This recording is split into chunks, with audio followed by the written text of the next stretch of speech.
Check the next steps to see how you can disable the social tab from Gmail. Click on Settings.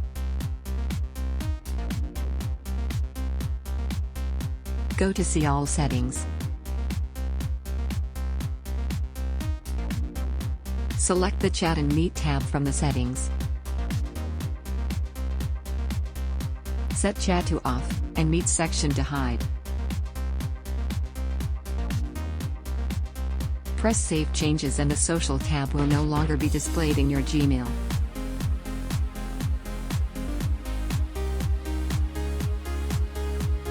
Thanks for watching. Subscribe and check other videos.